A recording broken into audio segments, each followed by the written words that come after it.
kita semua di aksi nyata modul 1.4 budaya positif ini. Next. Alhamdulillah hari ini kita berjumpa kembali di UPTD SDN Sekarmulia untuk acara sesi presentasi modul 1.4 budaya positif.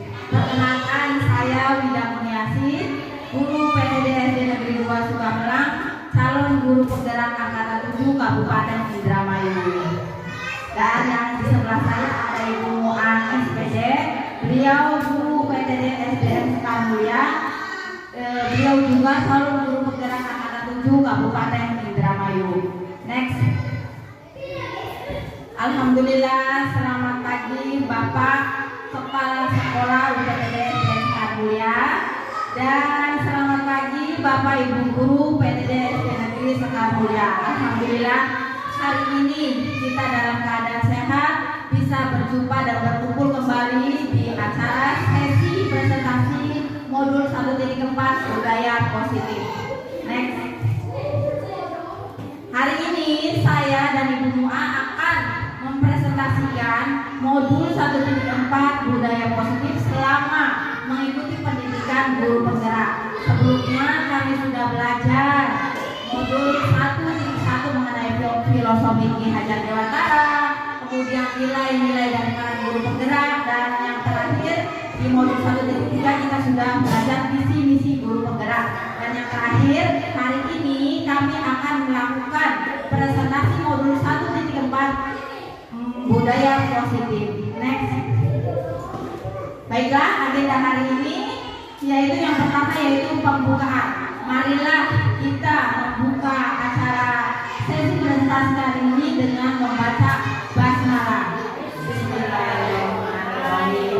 Selanjutnya saya akan membacakan kompetensi lulusan, capaian umum dan capaian khusus. Kemudian ada pemahaman inti dan eksplorasi konsep. Yang terakhir yaitu refleksi. Next. Kompetensi lulusan modul 1.4. Modul ini diharapkan berkontribusi untuk mencapai kompetensi lulusan sebagai berikut. Yang pertama, guru memahami pentingnya mengetahui kebutuhan belajar dan lingkungan yang memfasilitasi seluruh individu di sekolah agar dapat meningkatkan kompetensinya secara aman dan nyaman. Kemudian, guru mampu menggerakkan komunitas sekolah untuk bersama-sama mengembangkan dan mewujudkan visi sekolah yang berpihak pada murid dan berdasarkan nilai-nilai kebajikan universal. Next. Capaian modul 1.4. Capaiannya adalah memahami konsep pendidikan menurut Ki Hajar Dewantara dihubungkan dengan konsep budaya dan lingkungan positif di sekolah yang berpihak pada murid.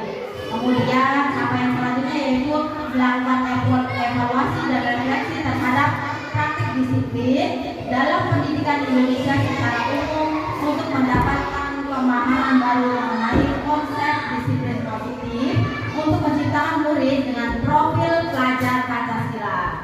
Kemudian capaian selanjutnya yaitu memahami peran sebagai guru untuk membangun budaya positif dengan menerapkan konsep disiplin positif agar modul 1.4 budaya positif. Yang pertama yaitu mendemonstrasikan pemahaman mengenai konsep budaya positif yang di dalamnya terdapat konsep perubahan paradigma stimulus respon dan teori kontrol, 3 teori motivasi perilaku manusia, kemudian motivasi internal dan eksternal, keyakinan kelas, hukuman dan penghargaan, 5 kebutuhan dasar manusia, 5 proses kontrol guru, dan segitiga restitusi.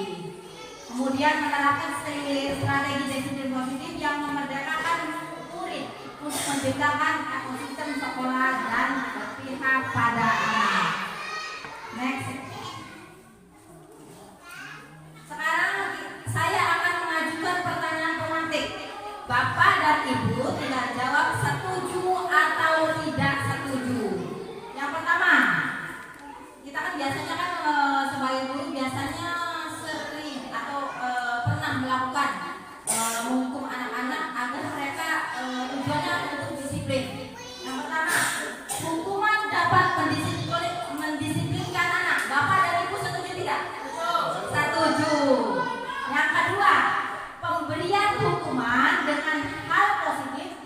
seperti membaca atau membersihkan halaman sekolah dapat meningkatkan disiplin anak. Bapak setuju atau tidak setuju? Setuju. Yang ketiga, pertanyaan pemantik yang terakhir yaitu memberi penghargaan dapat meningkatkan motivasi belajar anak. Setuju? Setuju. Ya, memberi penghargaan. Nah, baik. Di modul 1.4 ini ada beberapa materi yang akan kita sampaikan kepada Bapak dan Ibu. Di antaranya yang pertama, disiplin positif dan nilai-nilai kebajikan universal. Yang kedua, teori motivasi, hukuman dan penghargaan restitusi. Yang ketiga, keyakinan kelas. Kemudian yang keempat, kita akan mempelajari kebutuhan dasar manusia dan dunia berkualitas. Yang kelima tentang restitusi 5 posisi kontrol. Dan yang terakhir yaitu restitusi segitiga restitusi. Next. Baiklah, pembelajaran yang pertama saya akan presentasikan kepada Bapak dan Ibu yaitu mengenai disiplin positif dan nilai-nilai kebajikan universal.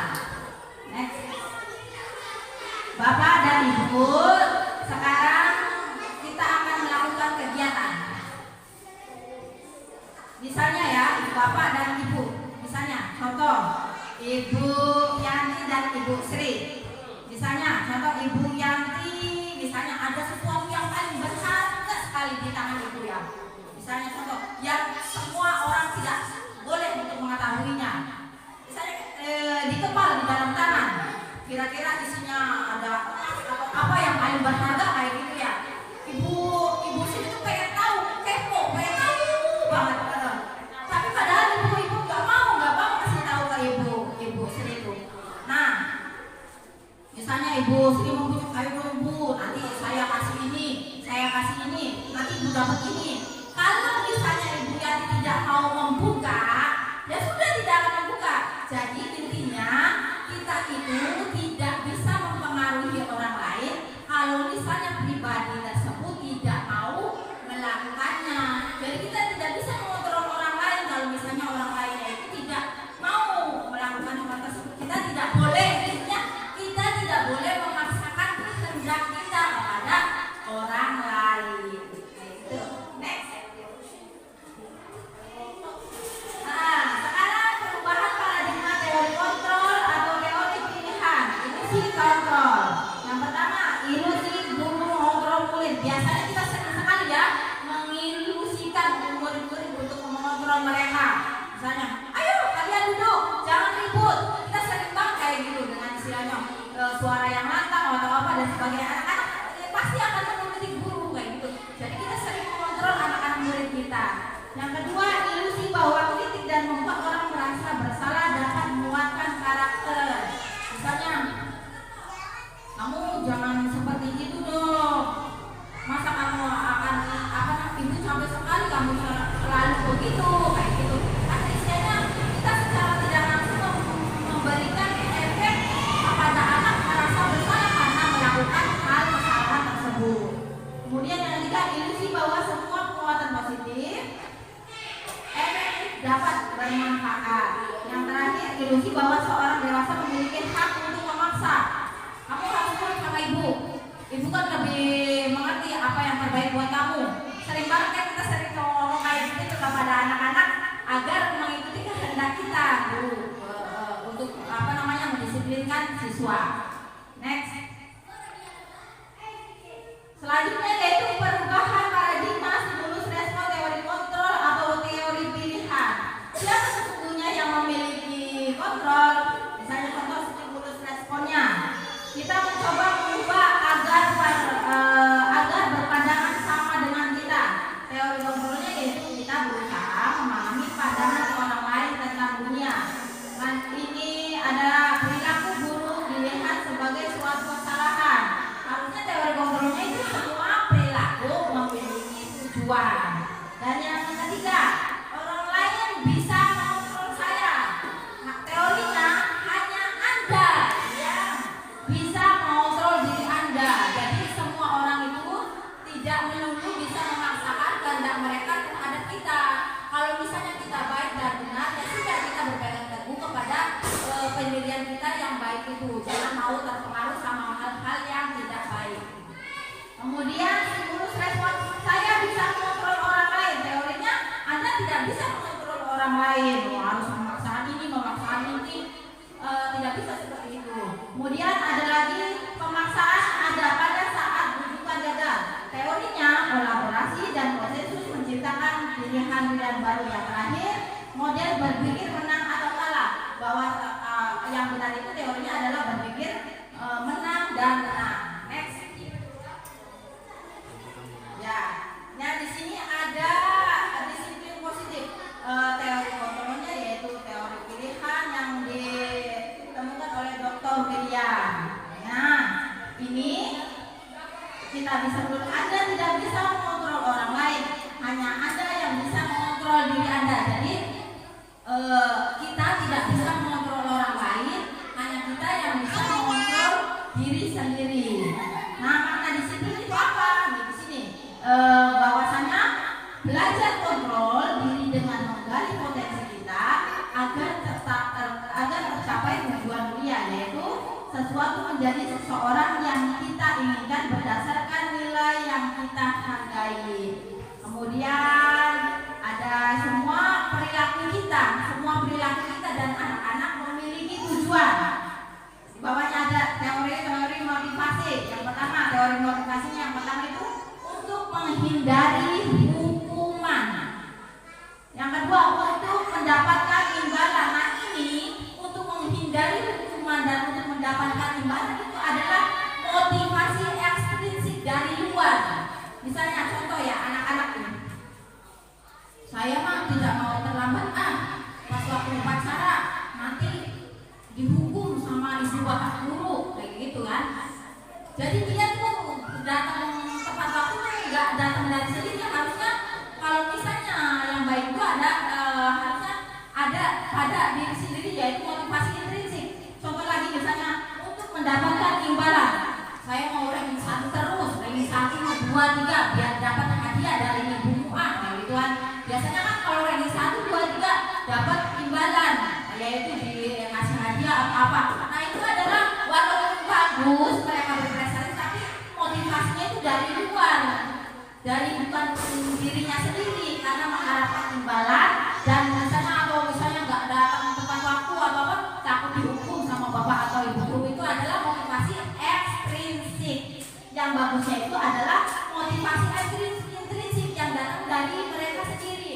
Saya mah ini pengen ranking 1, 2, dan 3 karena apa? Biar pinter, biar bermanfaat untuk kemudian harinya.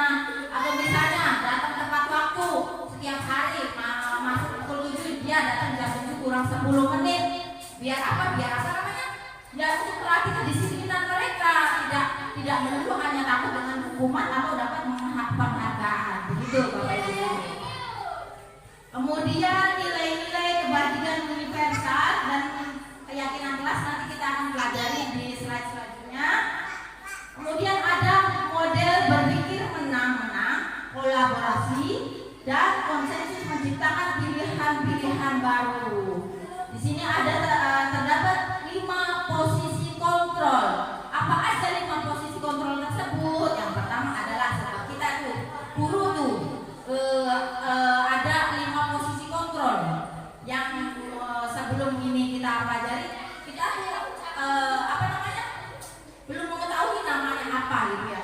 Yang pertama, guru sebagai penghukum. Biasanya kita sering sebagai melakukan itu karena cara yang paling ampuh ya kan. Ayo buruan masuk nanti kalau misalnya telat nanti suruh bersihkan halaman kayak gitu kan. Anak-anak biasanya tuh merasa takut karena takut akan kesalahan mereka, nanti takut dihukum oleh bapak atau ibu guru. Kemudian posisi pembuat rasa bersalah, yang ketiga posisi teman, yang keempat memantau, dan yang kelima manajer. Nanti kelima posisi kontrol ini akan dijelaskan oleh rekan saya Ibu Muah. Kemudian segitiga restitusi. Ada tahapan-tahapan segitiga restitusi. Yang pertama yaitu menstabilkan identitas, validasi kebutuhan, dan yang ketiga menanyakan keyakinan. Kemudian yang terakhir yaitu realitas atau kebutuhan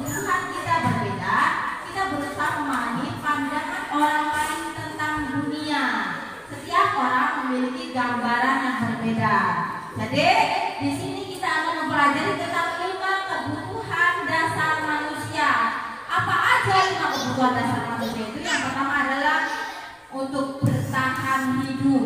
Ya, kita sebagai manusia kebutuhan dasarnya bertahan hidup kan ya Bapak Ibu ya.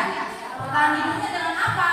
Dengan makan dan minum. Yang kedua, penguasaan, bahwa manusia itu ingin memiliki penguasaan. Yang ketiga, kasih sayang dan merasa diterima. Dan yang keempat, kesenangan. Terakhir yaitu kebebasan. Nanti materi-materi ini akan disampaikan oleh rekan saya Ibu Muan. Next. Ya, baik.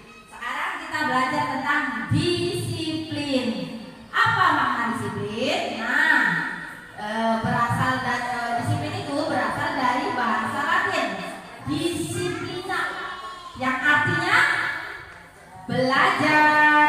Makna asal dari kata ini berkonotasi dengan disiplin diri dari murid-murid Socrates dan Plato. Kemudian disiplin diri membuat orang menggali potensinya menuju sebuah tujuan apa yang dia hargai. Namun dalam budaya kita di negara Indonesia, makna kata disiplin telah berubah menjadi sesuatu yang dilakukan seseorang pada orang lain untuk mendapatkan apa? Kepatuhan. Untuk mendapatkan kepatuhan, sesuatu yang dilakukan oleh kita kepada orang lain untuk mendapatkan kepatuhan. Kita sering sekali mendisiplinkan anak-anak ya, biar mereka patuh untuk disiplin. Nah, kecenderungan umum adalah menghubungkan kata disiplin dengan ketidaknyamanan, bukan dengan apa yang kita hargai atau pencapaian suatu tujuan mulia. Next. Sekarang kita belajar tentang nilai-nilai kebajikan universal. Nilai-nilai kebajikan universal adalah sifat-sifat positif manusia yang merupakan tujuan mulia yang ingin dicapai setiap individu. Nilai-nilai tersebut bersifat universal dan lintas bahasa, suku, bangsa, agama maupun latar belakang. Nah, setiap perilaku perbuatan memiliki satu tujuan. Nah, nilai-nilai kebajikan yang ingin dicapai setiap anak Indonesia kita dengan profil apa? Profil pelajar Pancasila. Profil pelajar Pancasila ada berapa? 1, 2, 3, 4, 5, 6. Yang pertama, beriman, dan berakhlak mulia. Kemudian yang kedua, mandiri. Yang ketiga, bernalar kritis. Yang keempat, berkebinekaan global. Yang keempat, bergotong royong. Yang terakhir yaitu kreatif. Itu adalah profil pelajar Pancasila. Next. Semangat sekali ya Ibu ya. Pembelajaran yang kedua yaitu tentang teori motivasi, hukuman dan penghargaan serta restitusi. Next.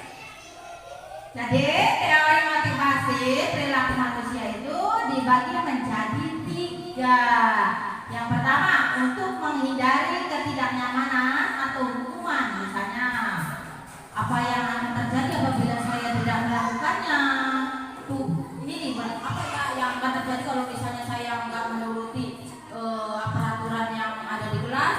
Nah, itu tuh istilahnya motivasi yang ada dari bukan dari diri sendiri, yaitu motivasi eksternal. Yang kedua, untuk mendapatkan imbalan dari orang lain. Misalnya contoh, anak berpikir kayak gini, apa yang akan saya dapatkan apabila saya melakukannya? Ini juga termasuk motivasi eksternal, bukan dari dalam diri anak tersebut. Yang ketiga, misalnya untuk menghargai diri sendiri. Misalnya anak berkata begini, saya akan menjadi orang yang seperti apa ya bila saya melakukannya. Tuh, dia tuh berarti udah ada timbul motivasi di dalam diri sendirinya tuh. Nah, itu namanya motivasi eksternal atau tujuan disiplinnya positif. Dia tuh motivasinya timbul dari dalam diri pribadi anak tersebut, begitu. Next. Nah, ini profil Bapak pendidikan kita, yaitu Bapak Ki Hajar Dewantara. Nah, merdeka menurut Ki Hajar Dewantara, merdeka itu artinya tidak hanya terlepas dari perintah, akan tetapi juga cakap buat memerintah diri sendiri. Jadi kita tuh jangan minta-minta orang lain terus. Mereka juga harus dibangun motivasi mereka tuh dari dalam diri mereka tuh ya. Nanti kita akan belajar cara posisi yang baik sebagai guru. Nanti kita akan pelajari pada tahapan 5 posisi kontrol yang akan disampaikan oleh Bu Mu'ah. Next. Sekarang kita akan belajar tentang dihukum oleh penghargaan. Tuh, penghargaan yang kita berikan tidak melulu menimbulkan efek yang bagus buat anak-anak. Ternyata penghargaan yang kita berikan misalnya sering ngasih hadiah atau apa itu bisa menimbulkan efek yang tidak bagus juga untuk anak-anak. Bahwa penghargaan berlaku sama dengan hukuman. Dalam arti meminta atau membujuk seseorang melakukan sesuatu untuk memenuhi suatu tujuan tertentu dari orang yang meminta atau membujuk, dorongannya eksternal dan akan ada faktor ketergantungan. Beberapa dampak pemberian penghargaan. Yang pertama dampaknya ini nih, pengaruh jangka pendek dan jangka panjang. Yang kedua, penghargaan yang menghukum. Dia misalnya contoh. Terus penghargaan mengurangi ketepatan, penghargaan tidak efektif, penghargaan merusak hubungan. Ada kalanya penghargaan yang kita berikan itu jadi anak tuh merasa ketergantungan. Dia tuh semangat kalau misalnya diberi penghargaan. Kalau misalnya kita nggak beri penghargaan, mereka tidak semangat. Ya nggak dapat hadiah. Ya kan kayak gitu kan. Jadi anak tuh bersemangat karena ini dia tuh mengharapkan suatu imbalan atau penghargaan dari bapak dan ibu guru. Jadi kita ada cara lain agar memberikan anak motivasi dalam diri anak-anak, tidak melulu untuk memberikan penghargaan terus. Next, dihukum oleh penghargaan. Yang pertama, penghargaan menurunkan kualitas. Yang kedua, penghargaan mematikan kreativitas. Yang ketiga, penghargaan mengurangi motivasi intrinsik tadi ya. Jadi kita tidak terus-menerus atau kita disiasati kira-kira anak tuh agar memiliki motivasi intrinsik dari dalam pribadi mereka masing-masing. Jangan terus-menerus memberikan penghargaan kepada mereka. Next. Selanjutnya yaitu bentuk program kebajikan atau apresiasi kita ya terhadap anak-anak. Yang pertama, dalam memberikan apresiasi atau pengakuan perlu diingat beberapa hal. Yang pertama, beri pengakuan secara khusus. Wah, kamu baik sekali dalam melakukan itu. Wah, kamu baik sekali dalam melakukan pekerja kelompok kayak gitu.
Selanjutnya yaitu contoh pengakuan apresiasi kebajikan.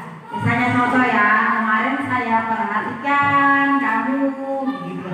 Nilai kebajikannya apa? Nanti yang akan timbul rasa empatimu besar sekali. Nah, misalnya dalam situasi pada saat menolong murid baru di kelas kita bisa mengatakan kepada anak-anak ini dengan kata-kata kemarin saya perhatikan atau rasa empatimu besar sekali. Jadi kita harus memilih perkataan-perkataan yang dapat menimbulkan memotivasi anak-anak agar mereka timbul motivasinya dari dalam diri pribadi anak tersebut.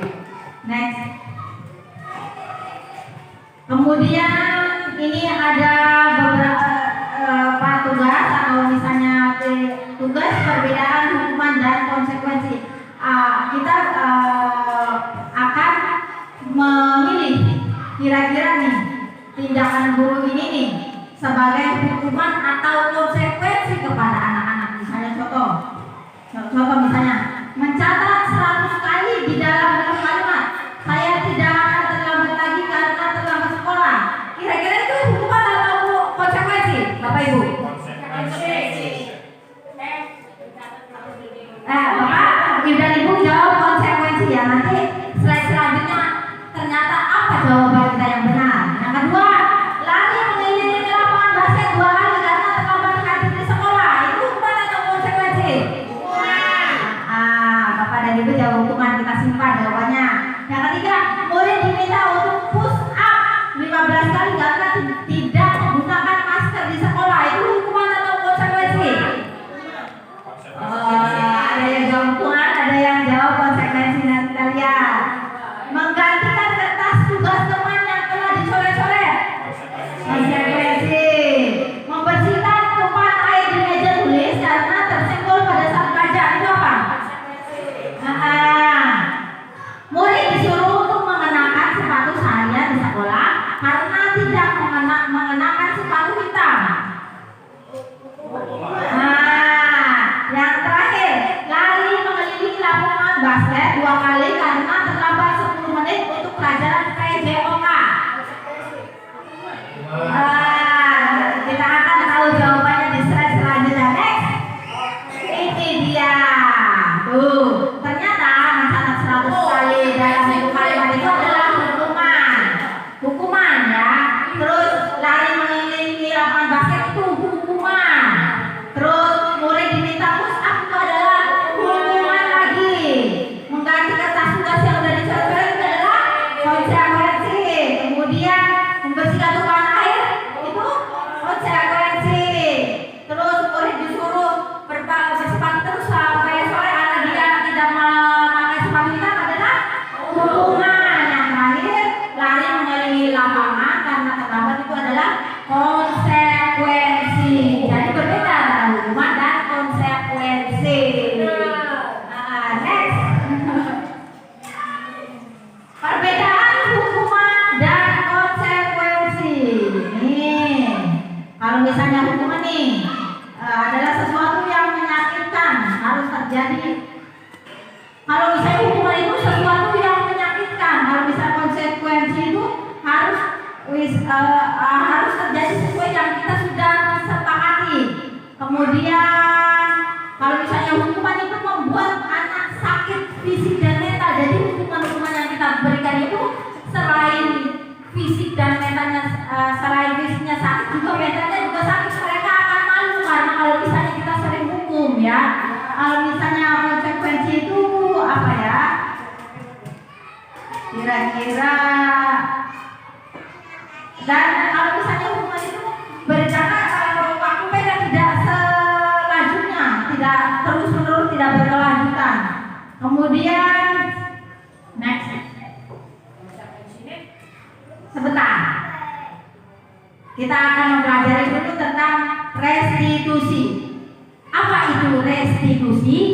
Nah, restitusi adalah proses menciptakan kondisi buruk bagi murid untuk memperbaiki kesalahan mereka sehingga mereka bisa kembali pada kelompok mereka dengan karakter yang lebih kuat.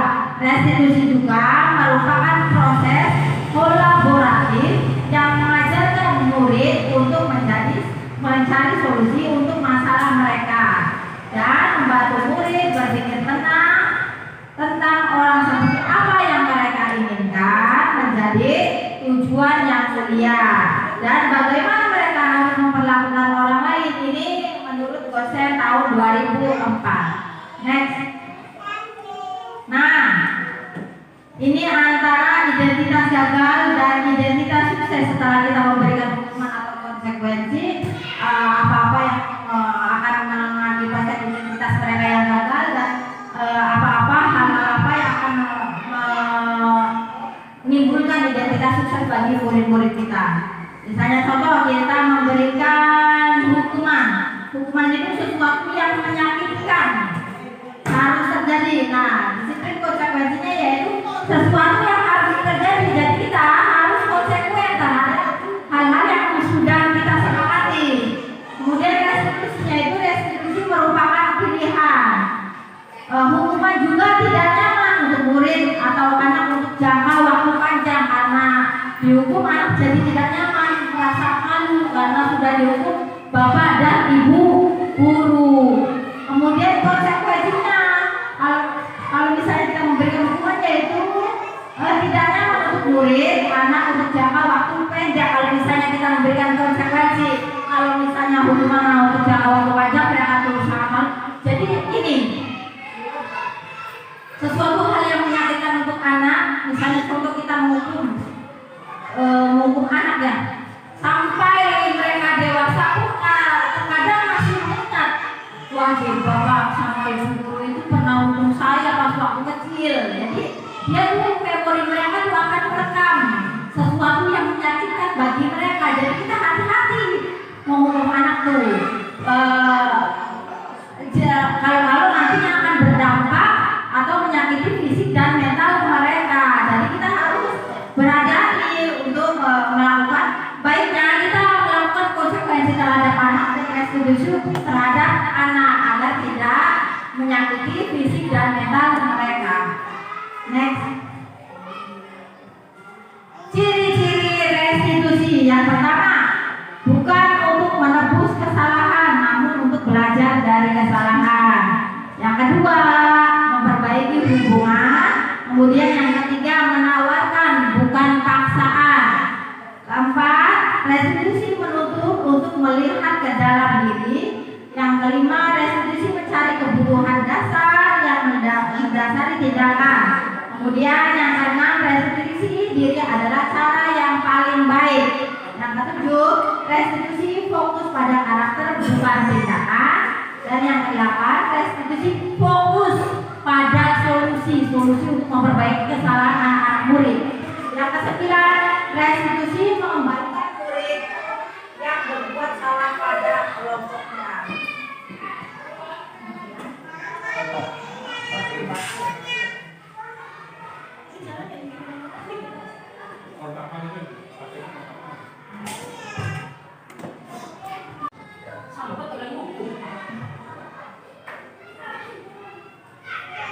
Nah, yang terakhir yang saya akan jelaskan, materi yang akan dijelaskan oleh saya yaitu keyakinan kelas. Nah, mengapa tidak peraturan saja? Mengapa harus keyakinan kelas? Ibu-ibu pernah tidak mendengar keyakinan kelas? Belum ya. Biasanya kita harus mengatur anak-anak peraturan di dalam kelas. Ternyata keyakinan kelas itu sangat bermanfaat sekali untuk pembelajaran kita.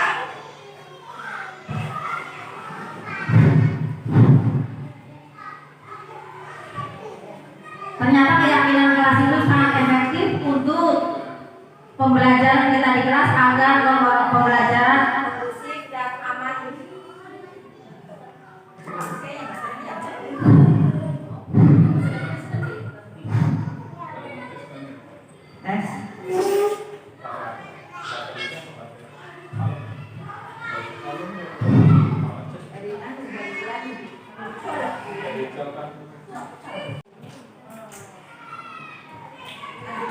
Ya. Mengapa tidak peraturan saja? Mengapa harus keyakinan kelas? Nah, ini ada beberapa pertanyaan pertanyaan, misalnya contoh, mengapa kita memiliki peraturan yang harus menggunakan helm bila mengendarai kendaraan roda 2? Terus mengapa kita memiliki peraturan 3M, menggunakan masker, mencuci tangan, dan menjaga jarak 1,5 meter? Terus ada lagi pertanyaan, mengapa kita memiliki peraturan harus datang tepat waktu pada saat mengikuti pelatihan? Nah, itu semua adalah peraturan-peraturan yang harus ditaati.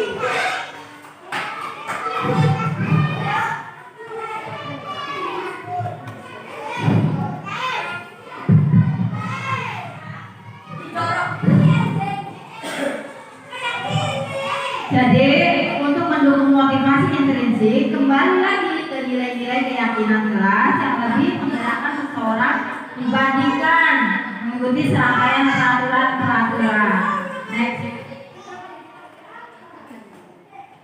Nah, dari budaya tersebut itu kita bisa melakukan peraturan kelas, kemudian kita membuat keyakinan kelas, nanti akan menimbulkan lingkungan yang positif dan akan menimbulkan budaya positif pada lingkungan sekolah kita.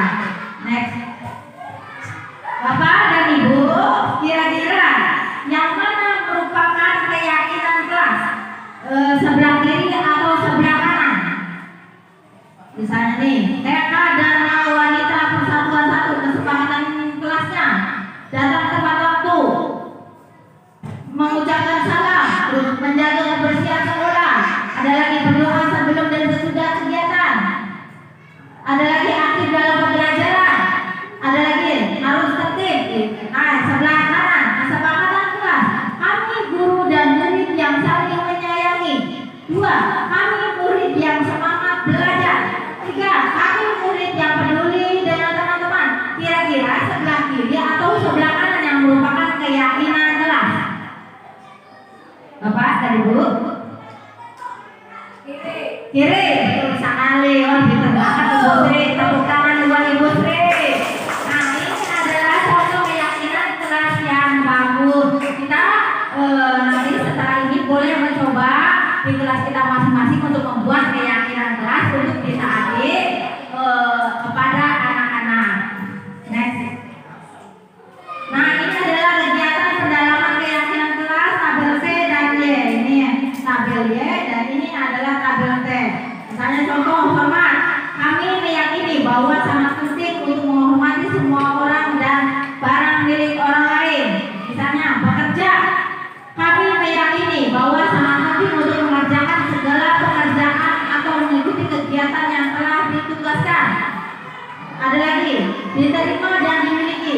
Kami meyakini bahwa sangat penting untuk merasa diterima dan suatu kelompok dan saling peduli satu dengan yang lain. Nah, ini dari keyakinan kelas tabel T dan Y. Next. Kemudian ada kegiatan pendalaman keyakinan kelas tabel T dan Y. Misalnya contoh, ini tabel Y. Misalnya yang terdengar, satu orang berbicara, yuk saya bantu. Terus kalau bisa selesaikan ini, kita bisa selesaikan ini bersama. Atau tolong ya, gitu. Atau misalnya permisi, atau boleh saya pinjam. Nah, hal-hal ini yang dikatakan anak ini sangat bagus sekali. Mereka istilahnya sudah bisa berkata sopan, sudah bisa menghormati orang lain. Nah, ini yang harus kita tekankan atau misalnya menekankan pada mereka bahwa ada kata-kata yang harus mereka ucapkan agar tercipta budaya positif yang ada di kelas. Contoh misalnya tampak seperti datang tepat waktu, tidak tampak seperti sering hadir terlambat. Yang contoh-contoh ini adalah kegiatan-kegiatan yang dapat menimbulkan budaya positif di kelas. Misalnya menyapa teman dan guru setiap hari, yang tidak bolehnya itu tidak acuh pada teman dan guru. Ada lagi mengembalikan barang teman yang telah dipinjam dan mengucapkan terima kasih. Itu contoh hal-hal kecil yang harus diterapkan kepada anak-anak. Jangan misalnya main ambil-ambil aja, misalnya geletak-geletak aja. Itu contoh perilaku perilaku yang tidak bertanggung jawab. Next. Nah, misalnya peraturan ada beberapa peraturan. Ada beberapa peraturan. Kira-kira keyakinan kelasnya condong kemana ya Bapak Ibu? Misalnya menghormati orang lain. Ada keyakinan menghormati orang lain. Ada keyakinan kelas bertanggung jawab. Ada keyakinan kelas disiplin. Nah, contoh, selalu kembalikan buku ke tempatnya. Itu kira-kira keyakinan kelas apa, Bu? Bertanggung jawab atau disiplin? Bertanggung jawab. Nah, dilarang mengganggu orang lain. Disiplin. Dilarang mengganggu orang lain. Kita kira-kira apa? Menghormati orang lain. Ada lagi. Hadir di sekolah 15 menit. Ya, betul sekali, disiplin. Dilarang melakukan kekerasan. Mengganggu orang lain. Atau menghormati orang lain ya, boleh ya.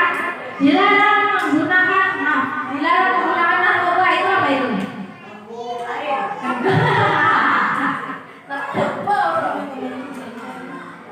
Nanti kita akan tahu jawabannya. Kemudian ada lagi, bergantian atau menunggu giliran. Itu apa? Bagus, Pak Arif.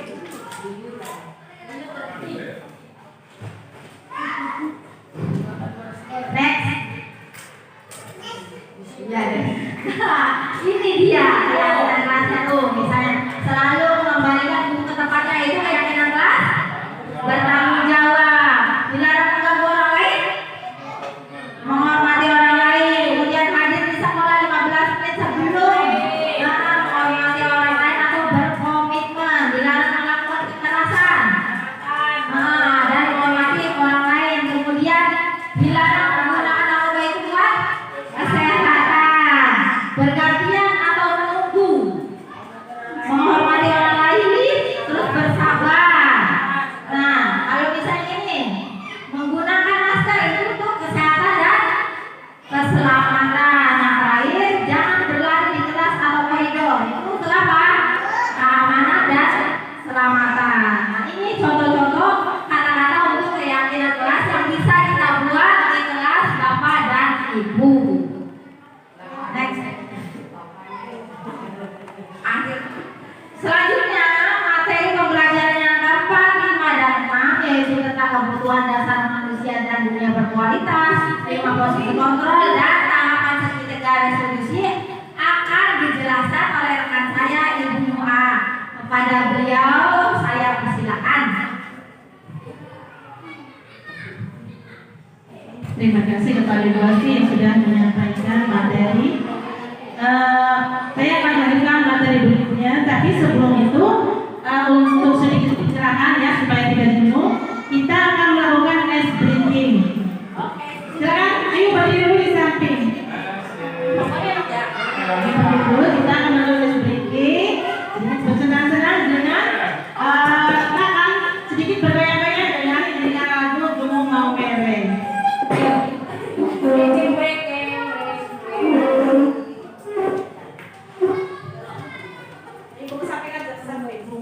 Hasilnya ya? Kerungu ya? Soalnya mari anu ku cilik.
Terima kasih Ibu sudah melakukan sedikit. Bapak-bapak juga sangat bersemangat. Terima kasih. Baiklah, saya akan melanjutkan materi yang sudah disampaikan oleh Bu Asti. Ya, sambil menunggu.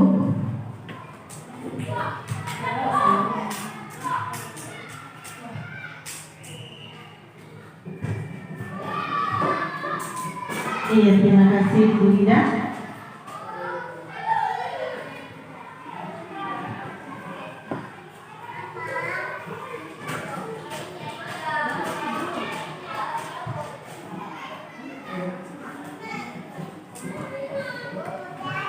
Ya, materinya adalah eksplorasi konsep. Pembelajaran 4, kebutuhan dasar manusia dan dunia berkualitas. Next.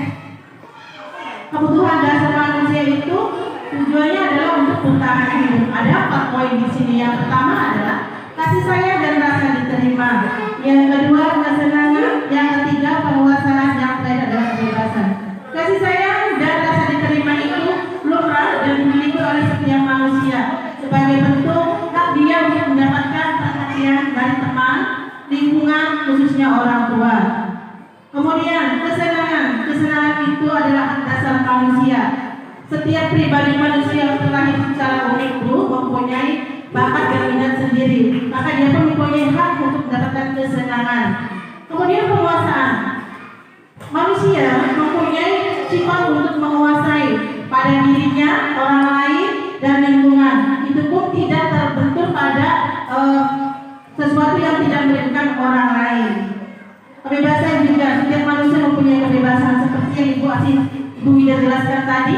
Kita tidak bisa memaksakan kehendak pada orang lain untuk meneliti apa yang kita inginkan. Kebebasan itu telah dimiliki oleh setiap individu dengan tidak melanggar norma-norma yang ada pada lingkungan sekitar. Next. Yang kemudian eksplorasi konsep pembelajaran kelima yaitu 5 posisi kontrol. Next. Seperti yang Ibu Ida jelas tadi sedikit ya, akan saya jelaskan di sini. Sebagai seorang guru, kita harus memahami yang namanya 5 posisi kontrol. Dalam hal di sini adalah ada guru itu sebagai penghukum, sebagai pembuat orang merasa bersalah, ada pula yang ketiga sebagai teman, yang keempat sebagai pemantau, dan kelima sebagai manajer. Nah, kita akan lihat bersama. Maka silakan yang mati. Guru posisi sebagai seorang penghukum itu ketika seorang siswa melakukan kesalahan maka dia akan menghardik dengan kata-kata yang kasar, dengan cara menunjuk-nunjuk, kemudian dengan cara menyakiti dan menyindir. Misalkan begini, seorang anak melakukan kesalahan, misalkan seorang anak berkelahi dengan temannya, guru akan menunjuk, kamu kenapa memukul teman kamu? Kenapa kamu berkelahi? Kemudian juga menyindir, kayaknya bapak kamu kayak gitu ya, makanya kamu juga berlaku kasar seperti bapak atau ibu kamu. Ini ada pada penghukum. Kemudian guru sebagai pembuat orang merasa bersalah, dia akan berceramah. Contohnya, seharusnya kamu jangan memukul teman kamu. Seharusnya kamu jangan melakukan hal itu. Ibu kecewa apa yang kamu lakukan hari ini. Itu pembuat rasa bersalah. Kemudian bisa juga guru sebagai teman. Ketika ada yang berkelahi, maka guru akan memberikan alasan-alasan kepada muridnya. Ya, kamu berkelahi kenapa ya? Itu bu, teman saya ngeledek saya terus. Dia akan memberikan alasan supaya dia merasa dilindungi oleh gurunya. Kemudian pemantau, menghitung dan mengukur. Pemantau misalkan ada seorang siswa yang terlambat, dia akan hanya memberikan hukuman, kamu terlambat 15 menit ya, maka sesuai dengan konsekuensi nanti dari istirahat kamu juga akan dikurangi 15 menit. Kemudian masuk manajer, sebagai seorang manajer dia akan mengajukan pertanyaan-pertanyaan yang tidak akan menyakiti murid secara fisik dan spiritualnya juga.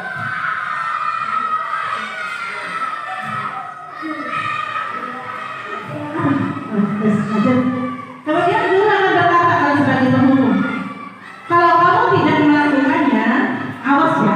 Contohnya ketika murid sudah mengerjakan PR,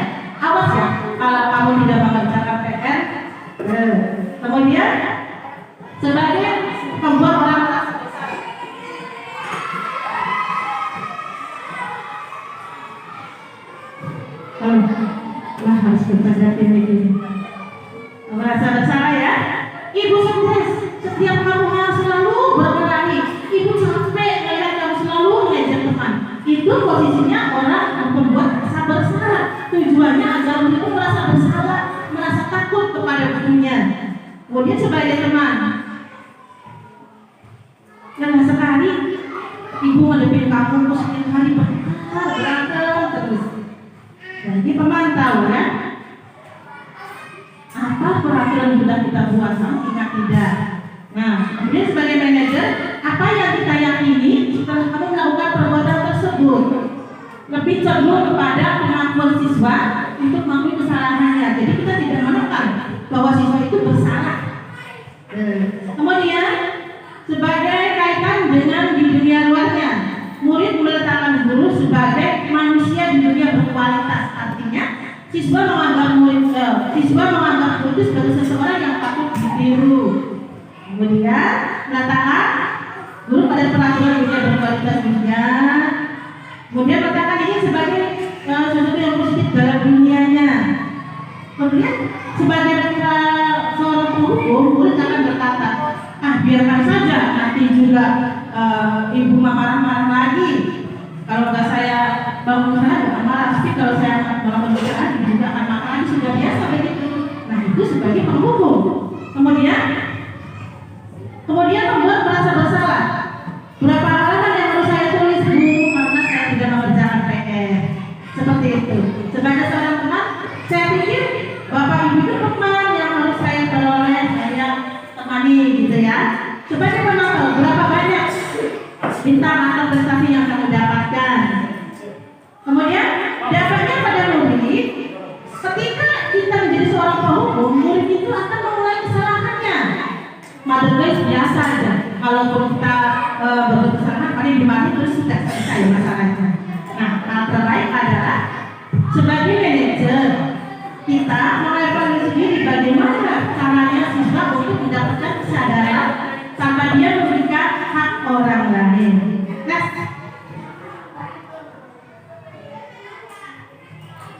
Iya, di sini ada pernyataan dan siapa yang mengatakan.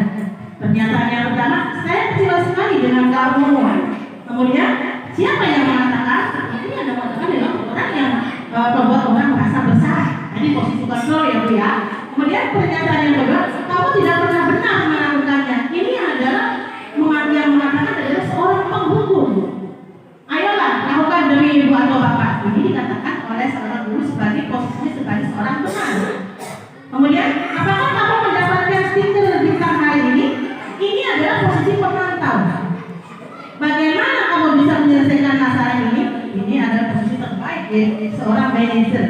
Kamu selalu yang paling terakhir. Ini adalah yang mengatakan guru sebagai penghukum. Karena di sini siswa merasa saya tidak mampu, makanya tugas saya selalu mengumpulkan yang terakhir.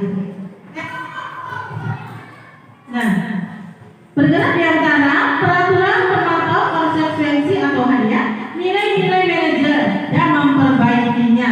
Contohnya begini, kalau kamu tidak melakukannya, saya tidak akan memberikan kamu apa. Di sini. Kemudian diberi konsekuensi untuk tidak membuat orang ini merasa tidak nyaman. Apa yang kamu yakini? Bagaimana memperbaiki masalah ini? Memperbaikinya, kita berdua mendapatkan apa yang kita butuhkan. Next.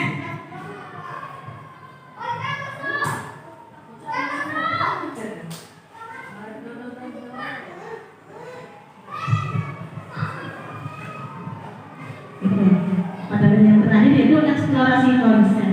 Pembelajaran dengan segitiga restitusi. Segitiga restitusi ini adalah paling tepat dalam kita menyelesaikan suatu masalah yang terjadi di sekolah kita, misalkan pada siswa ini ya tentunya. Yang pertama adalah kita harus memvalidasi kebutuhan. Yang kedua menstabilkan identitas dan yang terakhir adalah menanyakan keyakinan. Validasi kebutuhan. Ketika ada kasus seorang siswa, ada dua orang siswa dengan temannya ya. Jadi memanggilnya kita harus tahu mengapa kamu melakukan tersebut. Tentunya kamu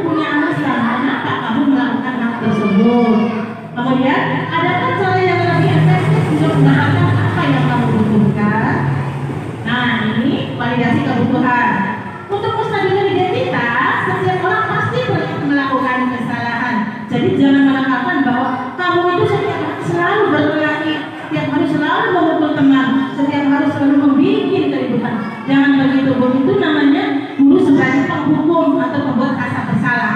Nih, sebagai seorang manajer kita akan mengatakan begini, nah, setiap orang pernah melakukan kesalahan. Bapak dan Ibu pun pernah melakukan kesalahan. Nah, setelah Bapak menstabilkan identitas, kita menanyakan keyakinan pada siswa tersebut. Nilai-nilai apa sih yang sudah kita sepakati? Ini hubungannya dengan keyakinan kelas. Keyakinan kelas, ingat Bapak Ibu, keyakinan kelas itu dibuat oleh siswa dengan kita bersama. Keyakinan kelas bisa kita perbarui setiap hari melihat situasi dan kondisi dan pelajaran yang kita sampaikan.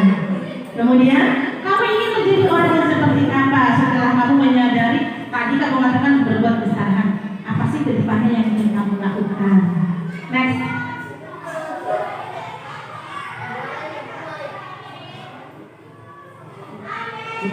Menstabilkan identitas.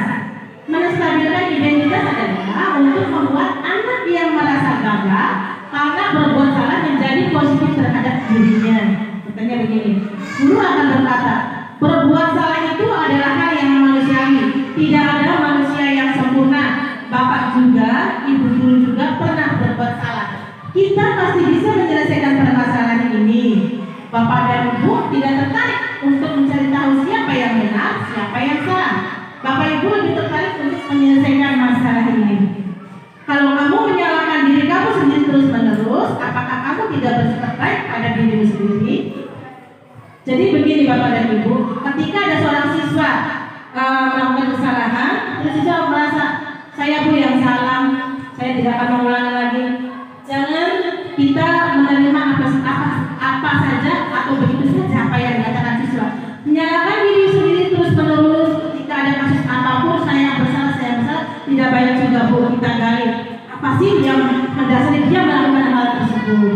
Begitu. Next. Validasi kebutuhan.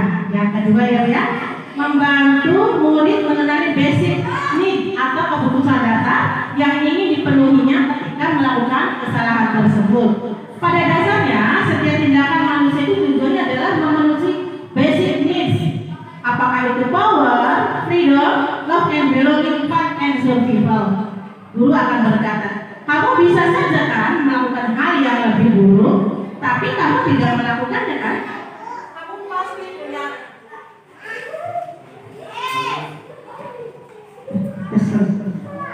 kamu boleh tetap berusaha menjadi sikap itu, tapi tambahkan sikap. Ya. Ya. Next.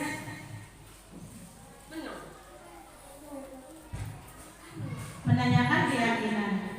Menanyakan keyakinan adalah anak melihat kesalahannya dihubungkan dengan norma sosial dan nilai-nilai yang mendasari manusia berinteraksi dengan orang lain. Guru akan berkata, apa nilai yang kita percaya di kelas atau di sekolah kita? Nilai-nilai universal apa yang telah kita sepakati? Kelas yang ideal itu kelas yang seperti apa sih? Kamu juga ingin menjadi anak seperti apa? Apa yang kamu rasakan ketika kamu melakukan itu? Kamu menjadi orang yang seperti itu. Itu yang dikatakan untuk menanyakan keyakinan. Next.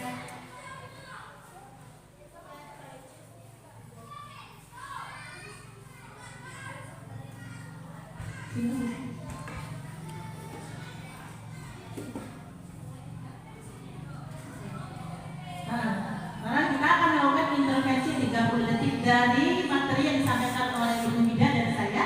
Ini ada intervensinya.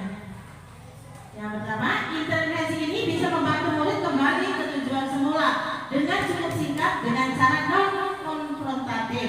Pertanyaan-pertanyaan yang diajukan biasanya dikemukakan oleh seorang pemantau atau manajer. Ingat Bapak dan Ibu, pemantau dan manajer itu adalah suatu metode yang terbaik untuk menjadi seorang guru.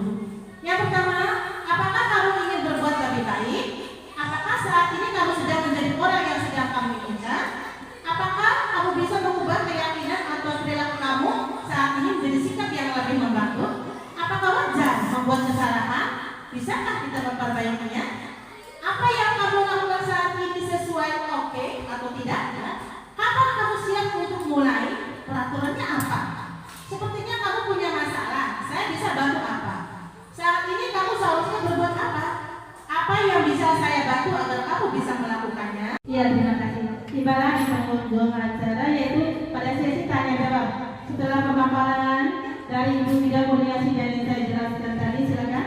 Barangkali ada pertanyaan-pertanyaan yang perlu disampaikan oleh Bapak dan Ibu. Untuk waktu saya silakan. Maka siapa dulu? Hari.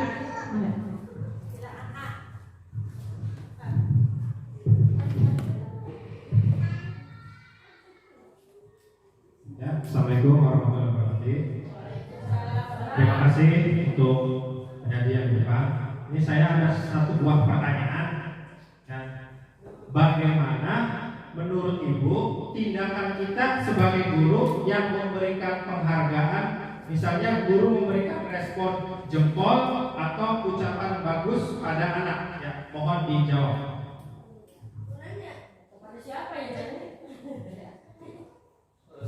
Terima kasih pada Rani. Silakan kepada Ibu Bidang untuk menjawab pertanyaan dari Pak. Baik, saya akan coba menjawab pertanyaannya Pak Ali. Bagus sekali pertanyaannya Pak Ali, terima kasih. Pak Ali bertanya bagaimana menurut kita tadi yang sudah kita jelaskan, apabila tindakan kita sebagai guru yang sering sekali memberikan penghargaan secara verbal. Misalnya contoh dengan kata-kata misalnya bagus, gitu kan? Atau bagus sekali ya anak, atau misalnya wow bagus sekali. Nah itu menurut saya yang sudah kita pelajari di modul 1.4 itu respon kita untuk memberikan penghargaan terhadap anak-anak, misalnya respon penghargaan secara verbal tadi itu sangat berdampak positif sekali Pak. Mereka ya kita itu harus mengapresiasi anak-anak yang melakukan pekerjaannya dengan baik, misalnya berprestasi dengan baik, melakukan tugas kelompoknya dengan baik. Kita bisa secara apa ya, secara respon tuh, secara spontan tuh memberikan respon penghargaan verbal yang baik, misalnya dengan kayak tadi memberikan kayak gini, jempol boleh, atau bisa berkata bagus, kamu bagus sekali pekerjaannya. Nah itu apa namanya penghargaan verbal yang baik untuk diberikan anak-anak sebagai apresiasi kita terhadap pekerjaan anak-anak yang sudah mengerjakannya dengan baik. Demikian Pak Ari, sudah puas? Alhamdulillah. Terima kasih kepada Pak Ali yang sudah memberikan pertanyaan. Untuk barangkali ada pertanyaan kedua, silakan. Ibu, sudah lihat? Bisa. Baik. Assalamualaikum warahmatullahi wabarakatuh. Waalaikumsalam warahmatullahi wabarakatuh. Terima kasih tadi udah menyampaikan tentang penyaji guru penggerak. Saya akan bertanya, silakan. Komen apa dulu? Tanyanya kepada Ibu Muah. Wah, Ibu Muah mau dikasih pertanyaan sama Ibu Sri. Ibu Muah yang paling cantik. Iya, terima kasih. Ibu Muah, pertanyaannya saya, bagaimana tanggapan Ibu tentang budaya positif, tentang tahapan-tahapan segitiga restitusi? Terima kasih, itu saja yang saya tanyakan kepada Ibu Muah. Tolong dijawab. Terima kasih kepada Ibu Sri. Ya, terima kasih kepada Ibu Sri yang sudah memberikan pertanyaan kepada saya. Ibu Sri, budaya positif itu sangat bagus ya untuk menyelesaikan suatu kasus. Karena di sini segitiga restitusi itu ada 1 3. Yang pertama adalah validasi kebutuhan, yang kedua menstabilkan identitas, yang ketiga menanyakan keyakinan kelas. Pada suatu kasus, anak-anak tidak bisa kita doktrin bahwa kamulah yang membuat, kamulah yang bersalah, kamu yang memulai. Tidak. Di sini kita tekankan, kita tidak akan cari tahu siapa yang bersalah, siapa yang benar gitu ya. Tapi kita menekankan kepada siswa bahwa hal seperti itu tidak boleh diulang. Jika terjadi hal seperti itu, tidak perlu melakukan hal-hal yang di luar batas. Kalaupun kita bisa melakukan hal-hal yang lebih dari itu, kita memiliki power, tidak usah kita lakukan. Karena di sini kita mempunyai yang posisi kontrol segitiga ini sangat tepat sekali diterapkan pada posisi manajer. Mungkin seperti itu jawabannya Ibu Sri. Terima kasih pertanyaannya. Puas Ibu Sri? Iya, terima kasih sekali. Untuk pertanyaan selanjutnya silakan dibuka pertanyaan yang ketiga. Pak Comowijoyo, silakan Pak. Assalamualaikum warahmatullahi wabarakatuh. Waalaikumsalam warahmatullahi wabarakatuh. Terima kasih sekali untuk penjabaran mungkin ya tambahan ini saya pribadi yang apa ya yang baru sekarang kalau di Bulpagara itu baru masuk pintu belum ke dalamnya. Iya. Baru sampelnya. Baru masuk aja. Sampai nggak tahu kapan. Kita udah masuk ke sana, cuma kita nggak masuk ke dalamnya gitu. Cuma lihat saja. Mungkin referensi bagi saya mungkin nggak tahu tahun berapa saya mau masuk lagi. Ayo Pak, semangat Pak Jaya, teman-teman silakan. Ini ada suatu permasalahan saya pribadi ini ada bagaimana menurut Ibu kalau posisi kontrol kita kepada yang apabila untuk seorang guru dalam menghadapi kasus yang terjadi pada anak didik ketika anak tersebut membuat kesalahan.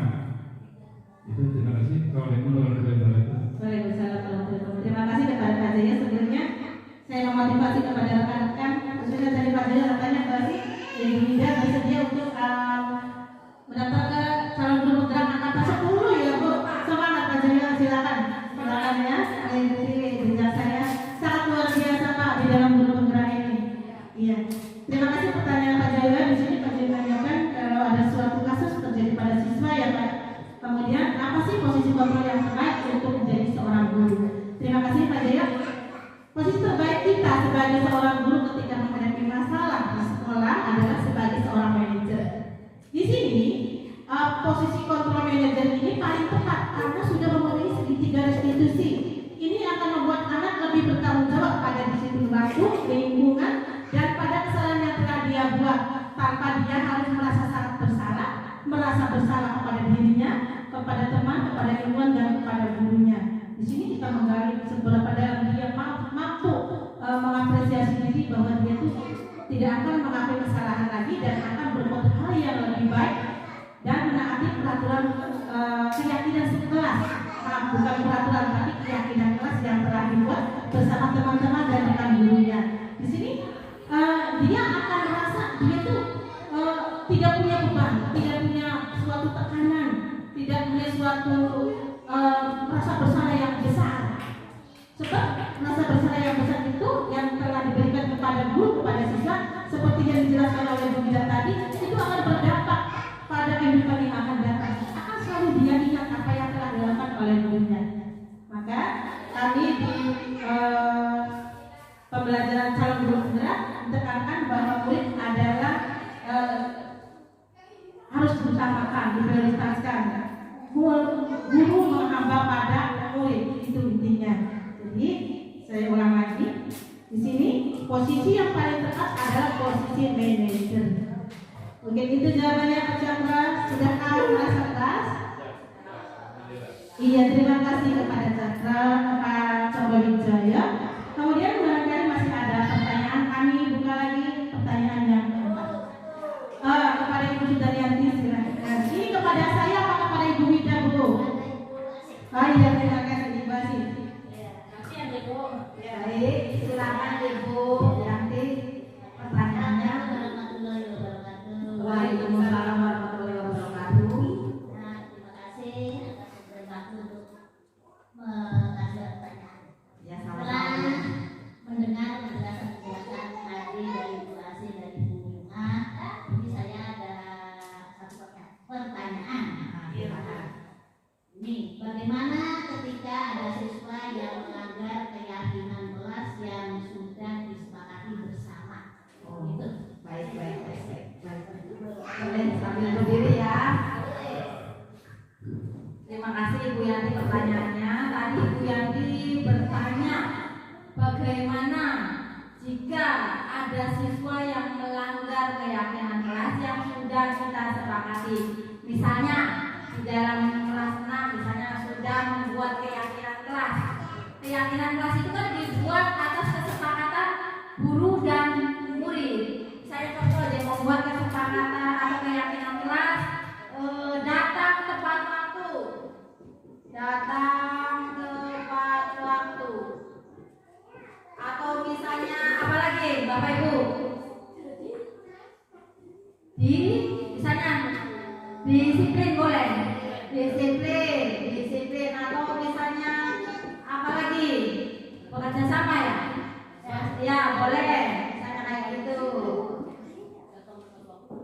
bekerja sama atau dan yang lainnya nilai-nilai positif. Misalnya contoh ada siswa yang melanggar keyakinan kelas tidak datang tepat waktu. Misalnya contoh harusnya kan mengikuti pembelajaran olahraga jam 7 dan dia tuh terlambat 15 menit. Nah, setelah membuat keyakinan kelas, misalnya konsekuensi kalau misalnya konsekuensi tidak datang tepat waktu, misalnya kamu kalau misalnya tidak datang tepat waktu 15 menit nanti istirahatnya dipotong ya, kamu harus melakukan pembelajaran selama 15 menit itu. Nah itu kembali lagi kepada konsekuensi atau kesepakatan yang sudah dibuat setelah membuat keyakinan kelas tersebut. Nah keyakinan kelas juga bisa diperbarui, misalnya lagi sebelum melakukan pembelajaran anak-anak keyakinan kelasnya masih tetap sama kayak kemarin kayak gitu kan, masih tetap Bu, atau misalnya diperbarui lagi Bu, satu lagi dilarang membuang sampah sembarangan, boleh ditulis dilarang membuang sampah sembarangan. Kalau misalnya ada yang melanggar keyakinan kelas tersebut, kita kembali lagi kepada konsekuensi yang sudah kita buat sebelumnya. Apa konsekuensi yang harus didapat anak setelah melanggar keyakinan kelas yang sudah dibuat? Gitu Bu, Yanti. Sudah puas kan?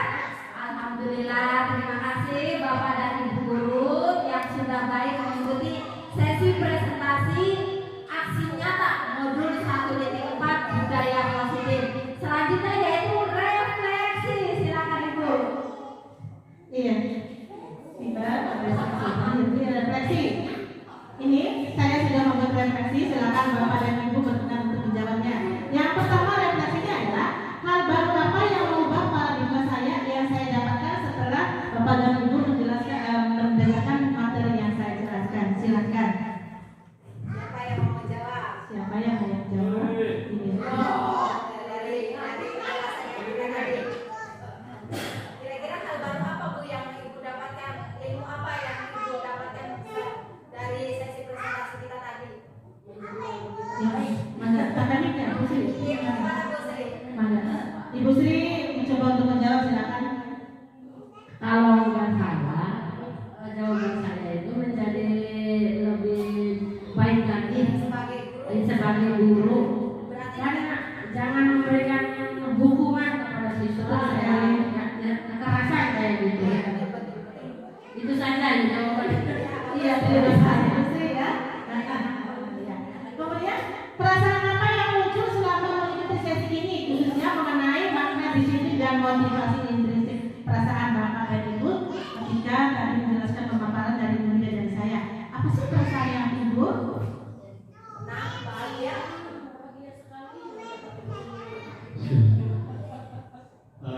Untuk yang kedua mungkin perasaan saya ya apa ya, di penambahan ilmu itu mungkin di dalam sisi itu adalah penambahan ilmu, karena Pak bagaimanapun kita untuk memotivasi saya untuk mendidik anak, bagaimana memotivasi anak biar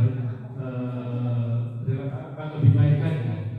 Mungkin itu saya rasakan selama dari awal sampai akhir. Iya. Jadi Bapak termotivasi apa ya? Bagaimana cara-cara melakukan segitiga diskusi dan menjadi seorang manajer. Terima kasih Pak Jaya. Pertanyaan yang ketiga, peran kamu untuk guru ya Bu. Peran kamu seperti apakah yang telah saya lakukan selama mengikuti modul ini? Nah, silakan. Ibu, ketika saya memaparkan tadi, saya sudah menjelaskan posisi sebagai pembuat resep bersalah, penghukum, manajer, teman, dan pemantau. Selama ini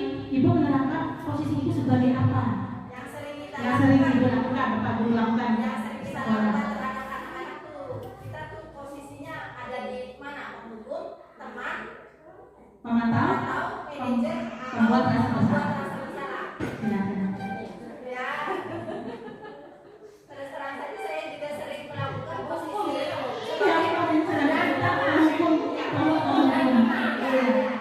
Jadi sama ya Bu ya, selama ini kita posisinya sering sebagai penghukum itu cara yang paling praktis lebih cepat anak-anak ya Bu ya. Tapi sekarang kita sudah berubah pikiran, paradigma kita beralih kepada kita sebagai seorang manajer ya Bapak Ibu ya, seorang manajer.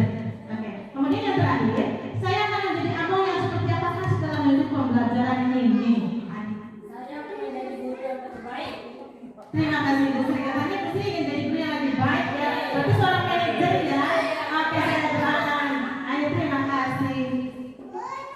Iya, terima kasih teman-teman. Itulah akhir materi yang kami sampaikan dari saya, Mua dan Bu Wida Kurniasi. Semoga materi yang kami sampaikan dalam calon guru penggerak ini bermanfaat untuk saya, khususnya Bu Asi dan teman-teman semua. Maka silakan Bapak dan Ibu guru yang belum tergabung dalam calon guru penggerak, ada sesi anak